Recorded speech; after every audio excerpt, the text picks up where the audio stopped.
have missed. So Siege has nothing. Yeah, I don't know if you noticed, but like Siege. I could never even find when Siege broadcasts were going to be. Yeah, it has 0 API and it has 0 fucking like match fixed. Like it's fucking ridiculous. Like, if you want to find out what's going on in the game, So at my normie job, because I do a lot of software engineering, data analyst stuff, I've developed a thing for my boss, which is grabbing in dem files, crunching through the dem files to get all the match data, and then doing statistics and analysis on that, so I can see plugging in all the data. Let's say I match up the Greyhound boys and I get Inz's data, I can see his data from all the games that I've got over him, and I can see his trends, I can see his tactics around the map, I can see his heat maps, I can see all this sort of shit. So that's what I've been developing. what are you going to start out with? Yeah, something like that. So it's been pretty cool. It's been limited on the fact that I'm not the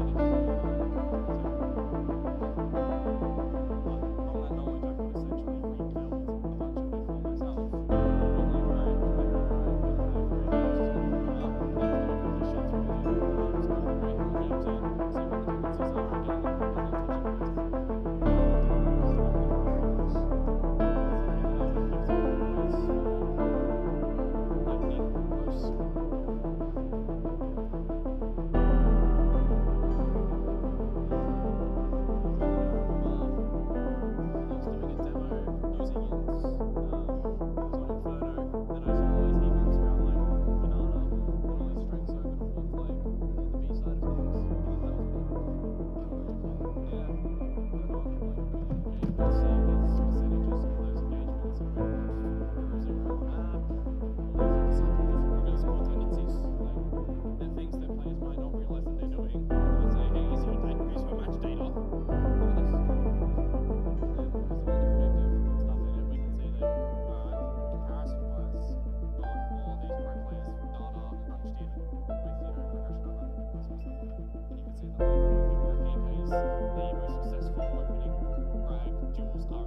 So the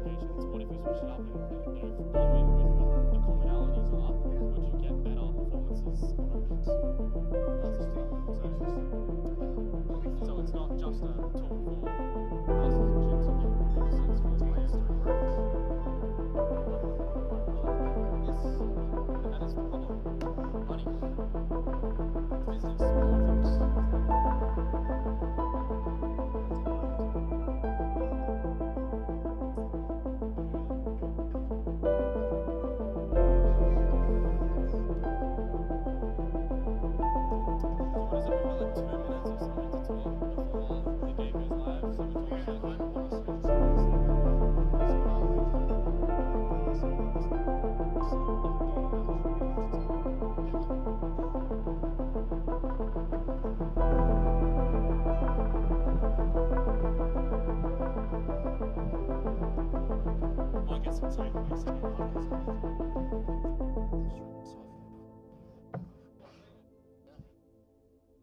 Where do you want me in relation? Are you happy where I am? Alright, cool. On the X.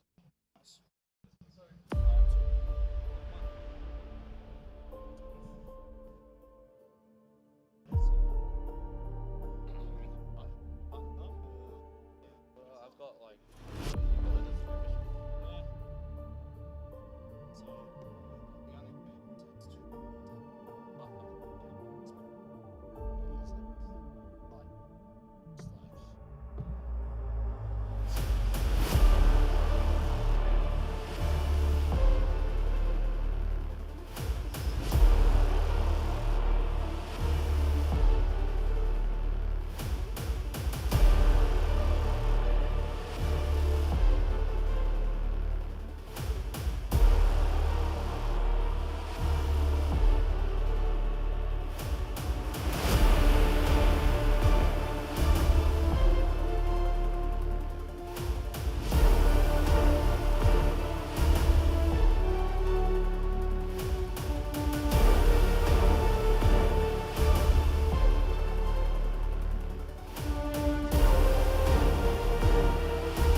Hello.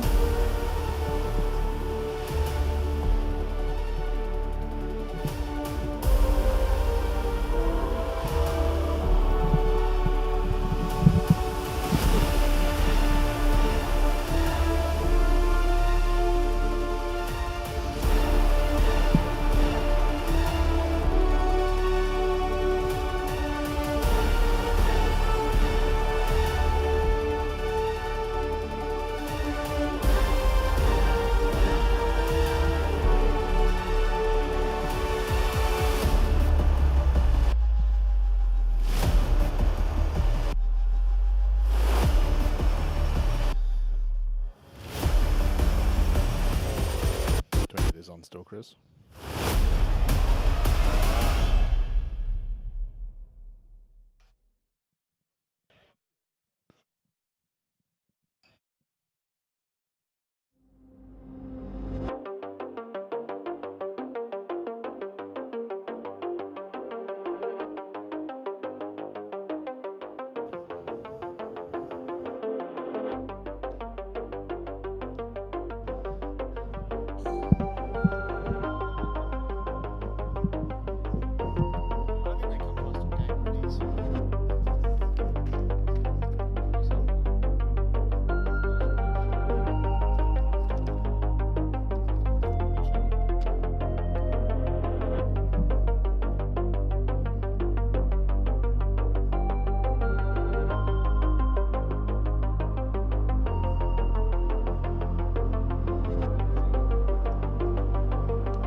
Welcome to Fortress OCE Masters. This is the first time OCE is getting a spot at Blast. Yeah. Their own spot.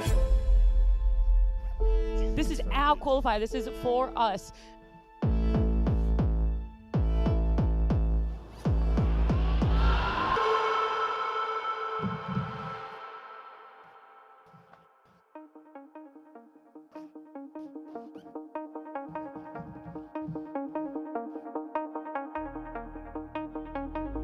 A lot of pressure right now in the donut.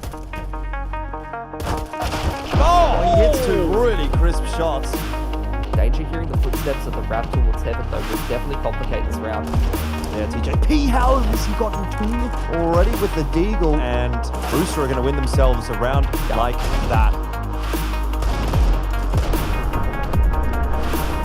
It's nice to be back in the land down under, playing in the local leagues in Div 4.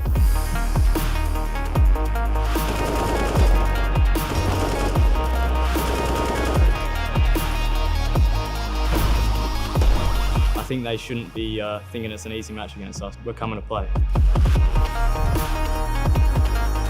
They might be keeping it alive. Never mind, TJP, where's that come from?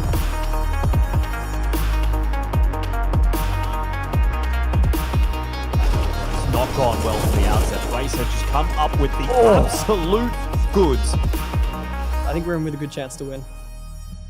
Greyhound are the kings of Australia. This tournament is ours.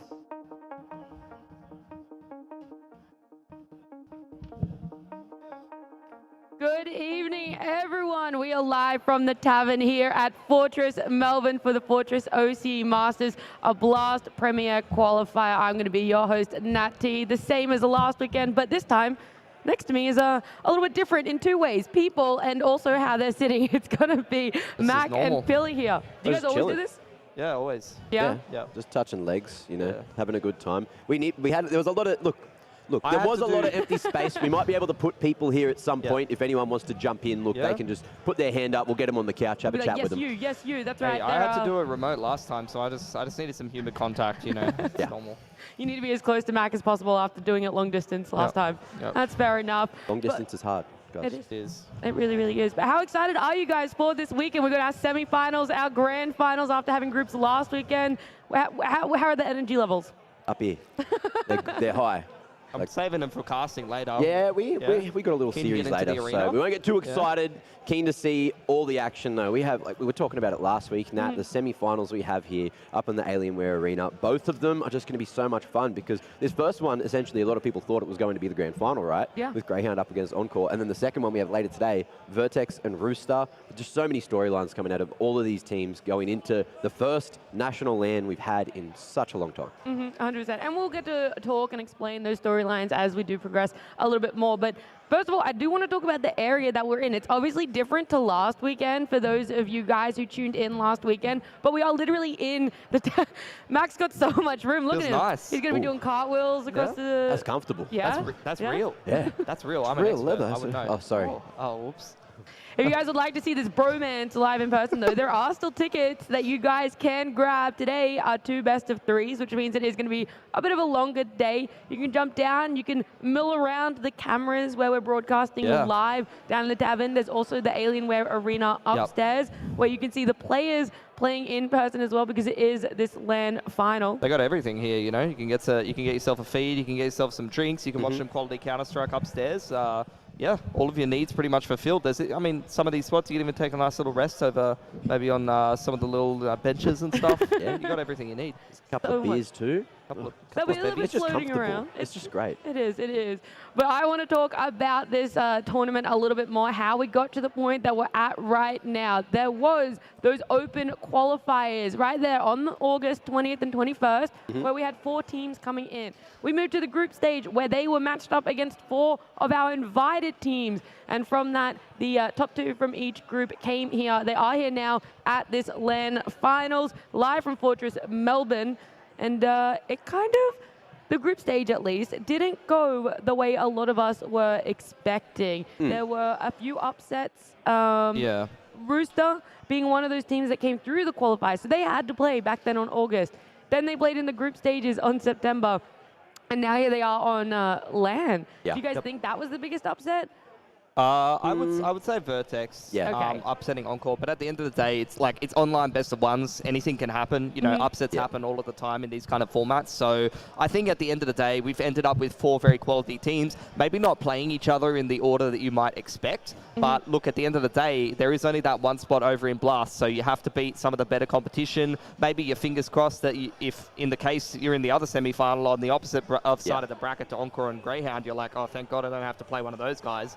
But yeah, at the end of the day, you are going to have to beat very quality opposition for a chance overseas, which is the same for a lot of these domestic qualifiers. But this time, at least it's on LAN. Yeah, I was also, I was talking to some of the players yesterday and saying, you know, even though it is best of ones, and like I was talking to some of the Greyhound guys, how scary is it playing those best of ones? And they were saying that there's just always that like thought in the back of the mind where, you know, even if like you just have a bad day, you can get knocked out, you can get knocked down like it's nothing. So there is always that worry with the best of ones.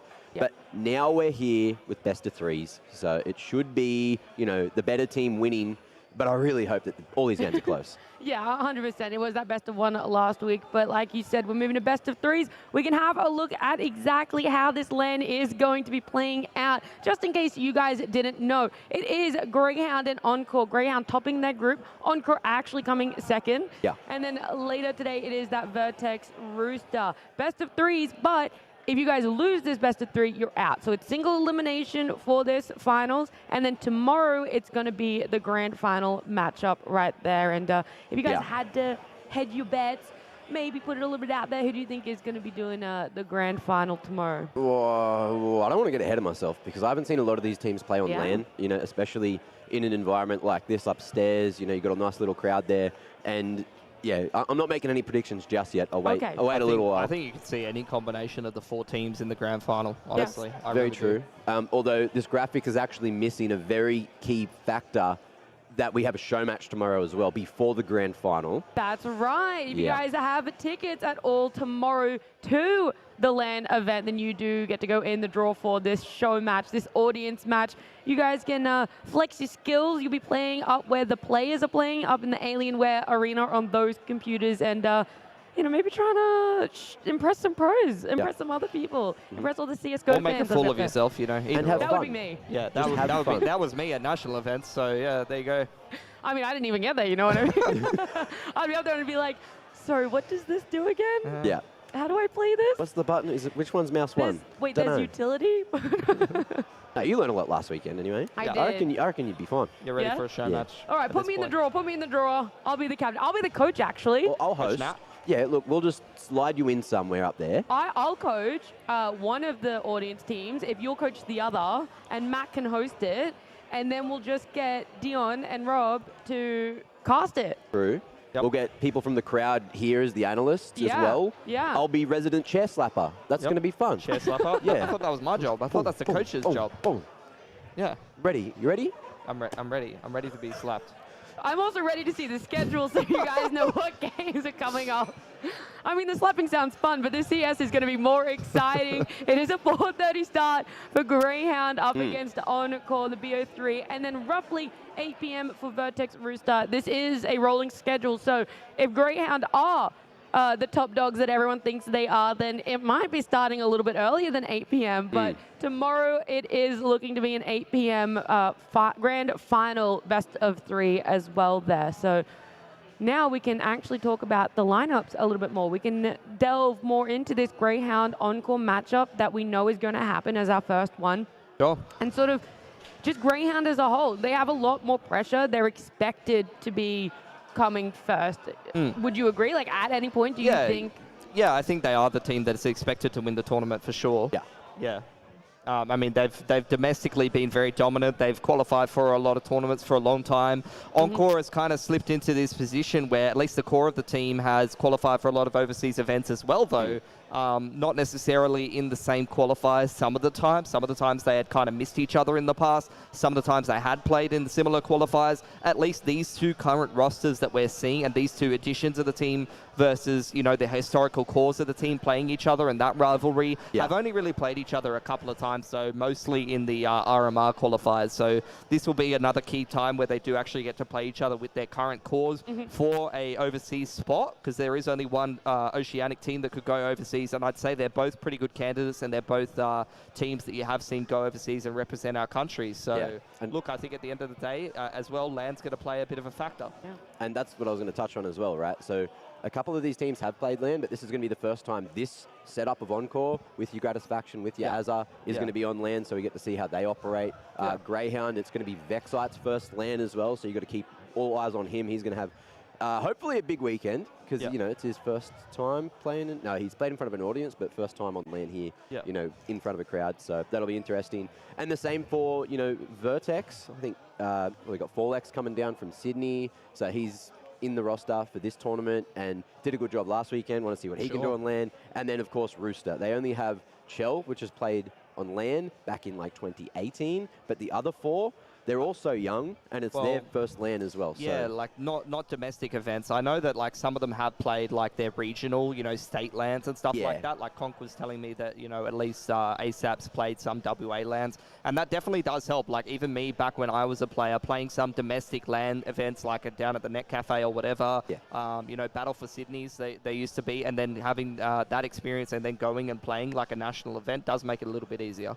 So do you think then it is going to be a nice transition, or there is going to be this potential pressure added onto them, right? Because you're coming up against people like Greyhound who they have the pressure of winning. So do you think that eases some aspect of it, and you come in just being like, I'm excited for LAN experience? Yeah, well, I feel like for that first best of 3 between Greyhound and Encore, like both those teams probably thought they'd be on opposite sides of the bracket. Both thought they'd probably be meeting each other in the grand final. So there is a lot of pressure because it is single Elium. So you lose here, you're gone. I think it's pressure to win that first game because you know you've got the first game coming up first, and that's going to make things harder. That would make sense. If you do, if you do, sometimes it's easier, you know, bed yourself in a little bit. You play the easier opponent, you get used to the setup, and even if a couple of those kind of, what's the word, like, I'm thinking of like friction, you know, the friction factors like in the initial series when you're not quite used to the setup yet. You're still getting used to, you know, how things sound, how things feel, and you play a potentially easier team. You can make a couple of mistakes and you can still kind of recover from that, and then easy, you know, it's easier in the grand final when you're used to some of these things.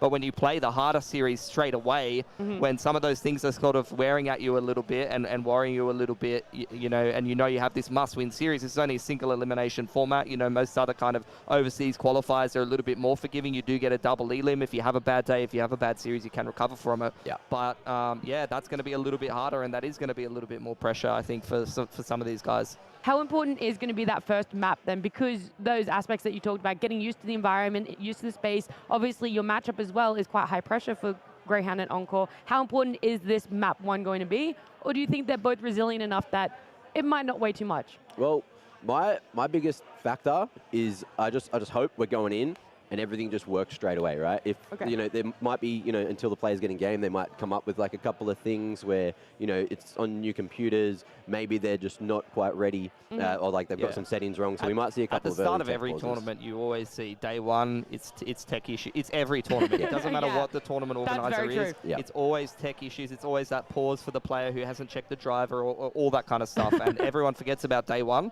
But straight away, day 1, we have a very, very important match that's going to be very influential to this tournament. So. And I do want to have a look at the lineups as well. We're going to start with Greyhound. We're going to see the beautiful faces of the team. There it is, Alistair, Vexite, Liaz, Sicko, and Inns. When we saw them last weekend, was there a standout player on the side of Greyhound for either of you, Mac and Billy? Yes. Yes? Yes. Cool. The players. Who was it? Guess which one? Guess which one? I think for you, Mac, it was Liaz, and for you... Oh, great guess.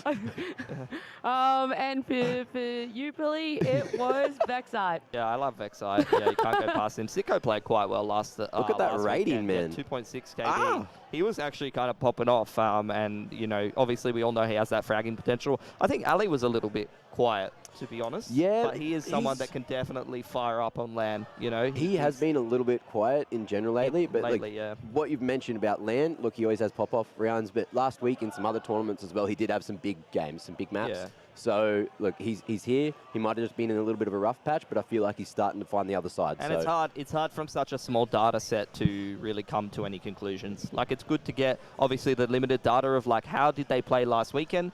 But at the end of the day, it's so few maps of Counter-Strike that it's not really going to tell you much about the player's actual form. If you guys weren't watching last weekend, Greyhound only played 2 maps. They won 16-3 against Yellow on Dust 2 and 16-3 against DGG on Inferno. It's so hard to qualify for these kind of events, you know, when you have to just roll in, you have to play 38 rounds of Counter-Strike. Oh my God. It must be so difficult. God, I would hate to be Greyhound, am I right? They're ups. They can come down and have their way with you, Mitch. Right? You better not.